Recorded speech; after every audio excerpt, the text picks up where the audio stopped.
Welcome back to Foundations of Health, and today we are going to go through session one. Session one includes the microbiome, inflammation, intestinal permeability. So let's jump right in. And if you've noticed, I moved my camera. I'm testing different locations, so bear with me here. All right, let's do the legal stuff first. The information in this video has not been evaluated by the Food and Drug Administration or any other medical body. I do not diagnose or guarantee treatment, cure, or prevention of any illness or disease. So the information shared that I'm sharing with you is for educational purposes only.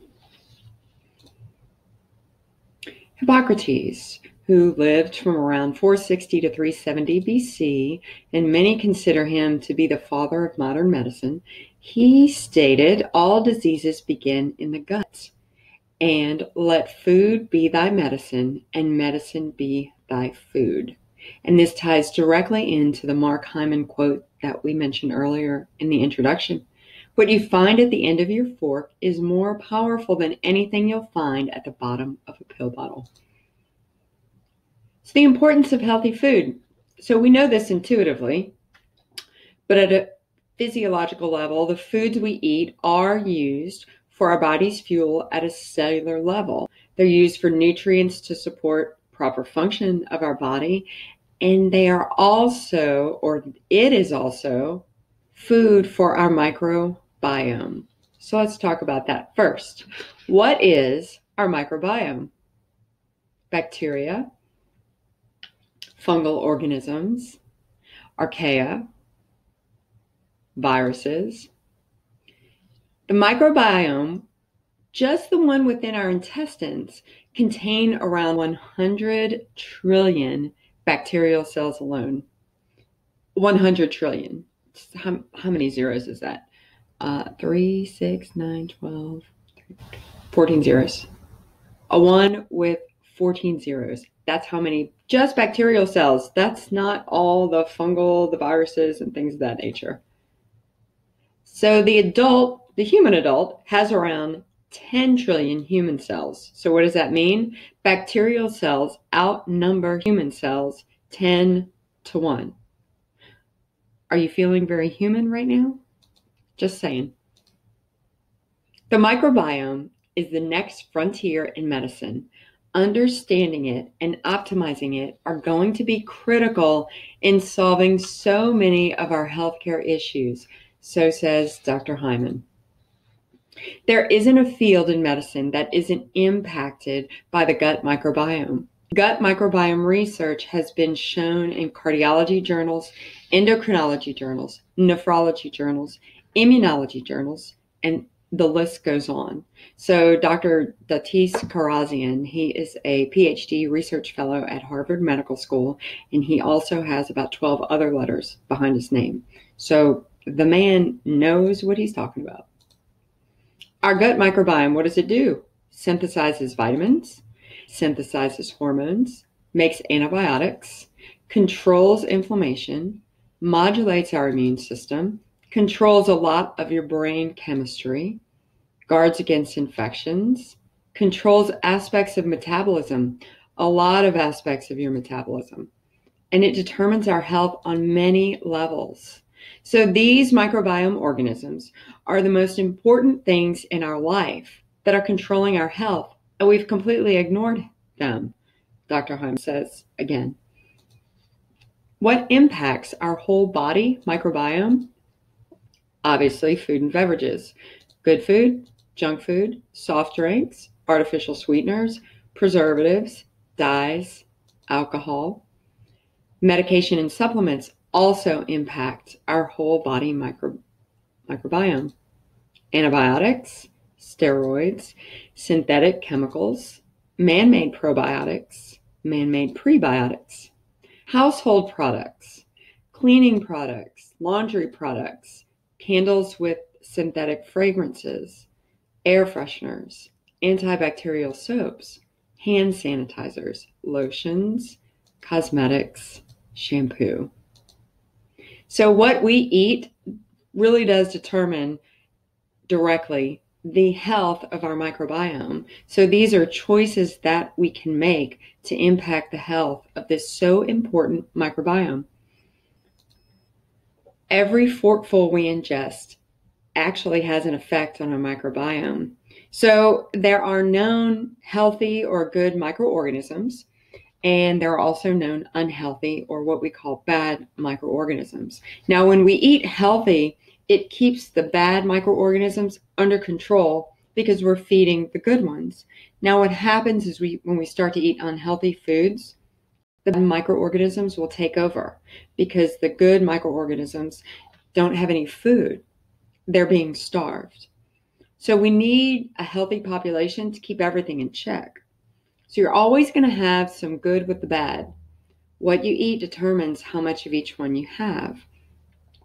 Not only the food we eat, just like we looked at the list before, but the medications, like, have you been on a lot of antibiotics? If so, we've got some work to do because we need to bring back in those good microorganisms. Are you addicted to sugar and simple carbs? If that's the case, you're probably going to have an abundance of bad microorganisms, especially yeast, and that's going to impact your moods. It's going to impact your thinking. It's going to impact your cravings. So these are the kinds of things that I want you to start thinking about when you make choices to eat. Now, what's interesting is when we talk about probiotics, those are microorganisms that are in a nice little capsule or powder that you ingest to help seed your bacteria. Not all probiotics work for every single person. Why is that? Because our microbiomes are highly individualized. So my son will not have the same microbiome that I have. And based on my health journey, that's probably a good thing. Although now I've finally gotten it to a healthy point. So they're very individualized because we all eat so very differently and we're all exposed to different environments at different times. The unhealthy gut microbiome is referred to as dysbiotic. So when the microbiome is dysbiotic, you're in a state of dysbiosis. So this condition, being in this state, will ultimately lead to the following if it's not addressed: immune system dysfunction, digestive system dysfunction. Let me stop right there. When you have immune system dysfunction, you can have an overactive immune system or you can have an underactive immune system. What happens when you have an underactive immune system is it's not going to protect you against just everyday pathogens that we come across, whether we eat them or whether we breathe them in. If someone's coughing and hacking, if you have a healthy immune system and it's functioning properly, you will probably fight that virus or whatever it is off. If you ingest something that's got some bacteria on it, not everything's perfectly clean.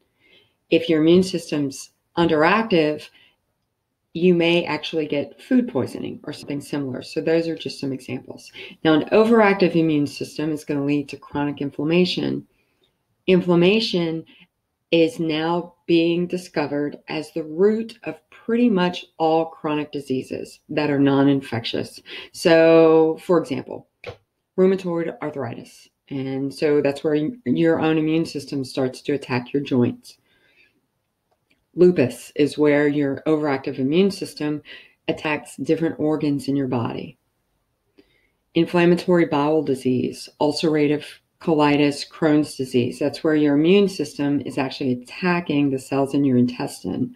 Multiple sclerosis, myasthenia gravis, is where the immune system is attacking different parts of the nerve cell. Type 1 diabetes is where your immune system attacks your pancreas. Hashimoto's thyroiditis, which is where your immune system actually attacks your thyroid. And there's a whole host more that an overactive immune system can lead to. So digestive system dysfunction. For a majority of American people, we don't make enough stomach acid to actually break food down properly. Okay, so what happens? There's multiple things that could happen. So you're ingesting chunks of food and you're bringing them into your intestine that are far too large because your stomach acid is not there to break them down into small pieces. When that happens, your immune system is going to launch an attack on those large pieces of food because they're foreign. They're not in the form that any of our cells can actually use. So they're deemed foreign. So that starts the whole cascade of your immune system like on switch.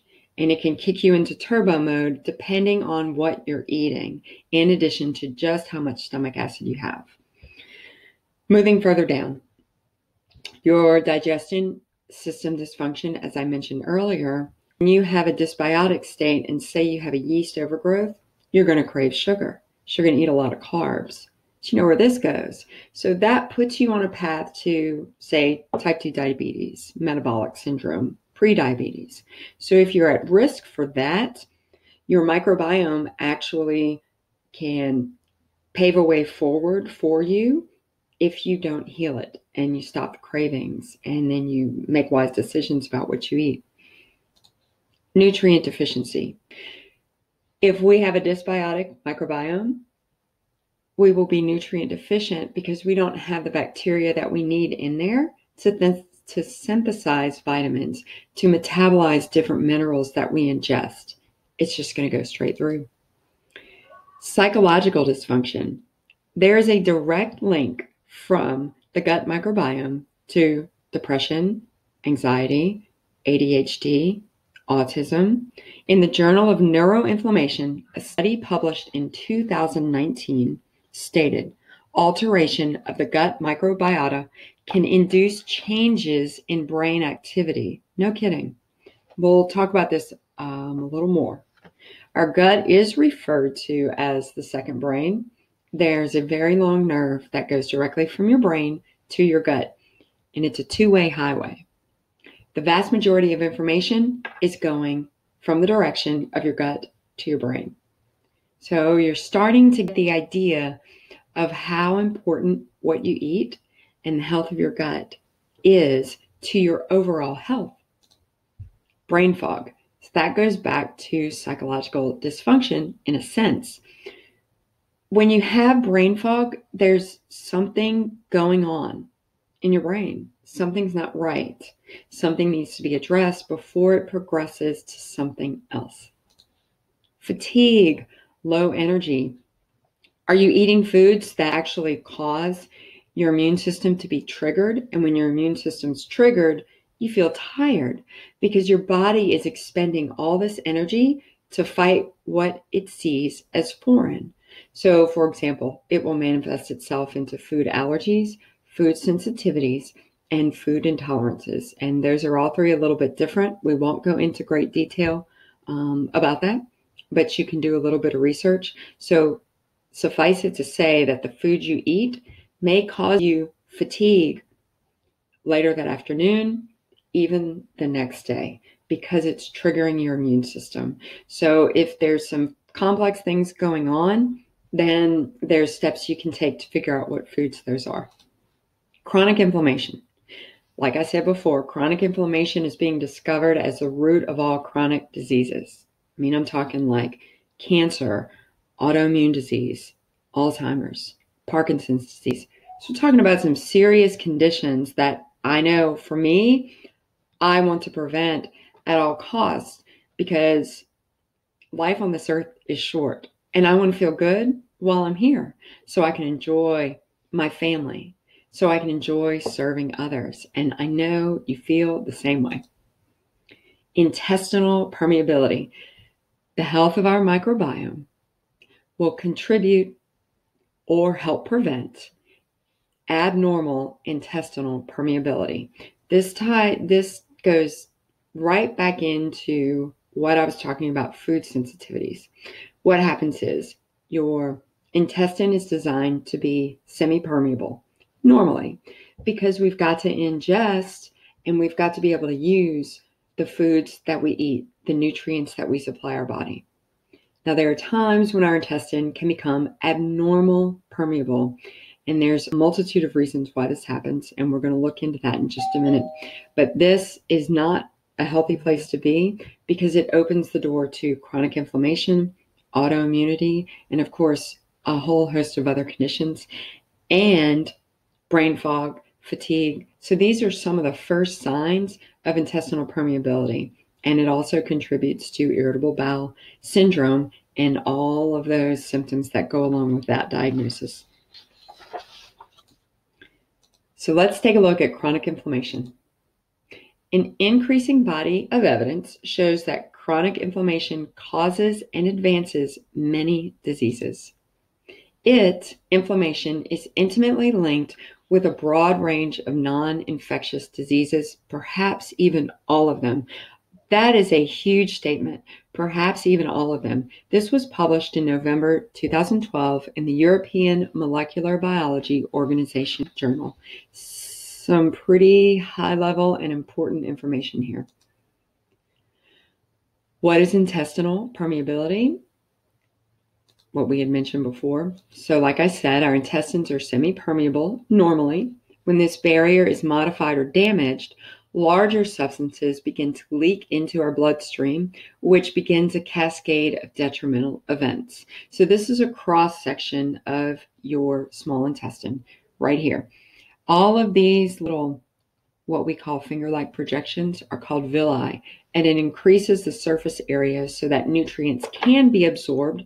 When they're absorbed from the wall of your intestine, it actually goes into your lymphatic system first. That's where things are looked at and checked out to make sure that they're supposed to be there. If not, your immune system is launched, which is like a military force, multiple military forces. It's very complex. Just beyond the lymphatic system is your bloodstream. So things move progressively through, which can cause you harm or which you need to live. Some causes of intestinal permeability. Dysbiosis, which I had mentioned before, imbalance of your microbiomes. You got more bad bacteria than good bacteria. Intestinal damage. So this could be some kind of a trauma. I mean, even a physical trauma can do this. This could also be caused by a serious case of food poisoning. Because if you've ever had any kind of food poisoning, you know how violent things get inside your intestines. Chronic stress. All right. This is a very serious topic because in this day and age, we are all under some level of stress, some more than others, but it's something that we've got to learn as a society how to handle better because it does physical damage to your body in multiple ways. And this is just one of them. Dietary choices. We're going to look a little bit further into that. What you eat can actually trigger your intestines to open up wider than it should be. So your intestines is one cell layer thick. And they have what's called tight junctions that remain open just a little bit, just to test to make sure what's wanting to come through should come through. And when something damages it and you get abnormal intestinal permeability, those tight junctions literally open up. All right, so let's take a look at this picture. This right here is the wall of your small intestine, and you can see the villi. Like I said, it's only one cell thick. They had this individual eat a piece of wheat that actually was marked with a fluorescent fluoroscopy. When they took a picture, you can see the protein of the wheat pushing through the wall of the intestine and going where it should not go. That's actually pretty amazing. And I can tell you my health journey had a lot to do with wheat and had a lot to do with abnormal intestinal permeability. This you could have probably taken of my intestine at one point in time. A traumatic event. So whether it's something like a car accident, even back to you get really sick, you're on all kinds of antibiotics, that's going to mess up your digestive tract. And antibiotics are great. They are absolutely lifesavers, but they are just prescribed too much for the littlest things when there are different ways you can address without taking broad spectrum antibiotics. Infections. and prescription drugs. So chemicals, synthetic chemicals, will damage the cells of your intestine, which will then cause it to be permeable abnormally. So what are your action items for a healthy microbiome? I've given you a lot of information here. Think about what you're eating. So what are you putting into your mouth? If all your good bacteria are happy, they're going to help keep your intestines intact and the rest of your body functioning as well as it can be. Stress. How well do you manage stress? Are there techniques, are there things such as journaling, prayer, meditation, quiet time, building in margin, saying no more, that can mitigate the stress that we all encounter? And sleep. Are you getting enough sleep?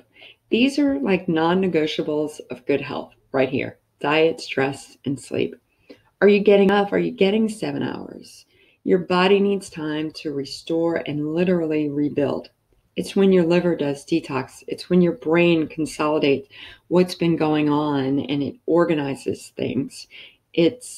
Your body is designed to restore during a good night's sleep. Let's look at diet really quickly. Do y'all remember these food pyramids that the government used to put out?